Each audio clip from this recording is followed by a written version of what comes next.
De loin, son cœur battant la chamade entre le remords et la satisfaction.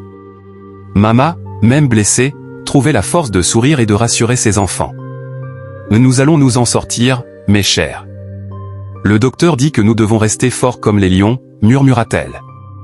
Les villageois commencèrent à se poser des questions. Le comportement étrange de Kwezi et ses paroles jalouses les amenaient à suspecter quelque chose de louche.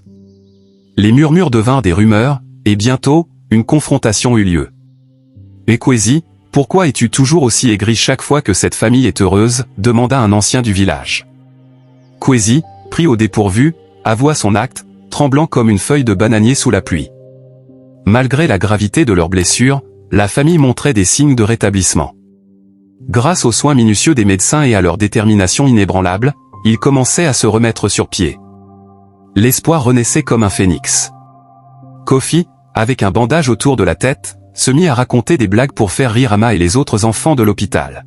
« Mais tu sais, Ama, j'ai entendu dire que les bandages me donnent l'air d'un super-héros. » De retour au village, la famille décida de confronter Kwezi.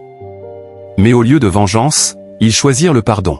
« Et Kwezi, nous savons que tu es rongé par la jalousie, mais nous te pardonnons. » « Noël, c'est aussi le moment de pardonner, » dit Baba avec une sagesse qui résonnait dans le cœur de tous. Kwezi, abasourdi par tant de bonté, s'effondra en larmes, promettant de ne plus jamais céder à ses sombres instincts.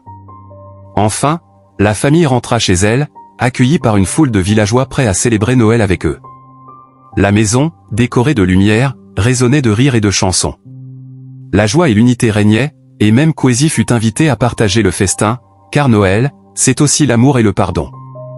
Les enfants jouaient ensemble, oubliant les blessures, et les adultes se réjouissaient de cette nouvelle harmonie.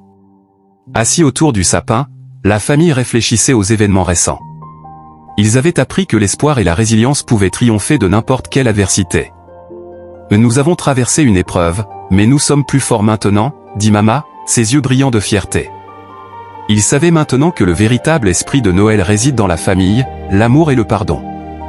Avec une nouvelle appréciation pour la vie et l'unité, la famille planifiait déjà leur futur Noël. Les enfants, les yeux pétillants, parlaient des nouvelles traditions qu'ils allaient créer. « Peut-être que l'année prochaine, nous inviterons tout le village pour une grande fête », s'exclama Kofi.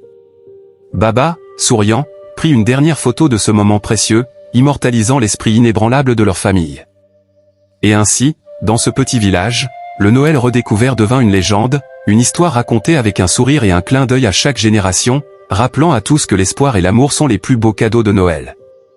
Merci de m'avoir suivi et à bientôt pour la nouvelle histoire.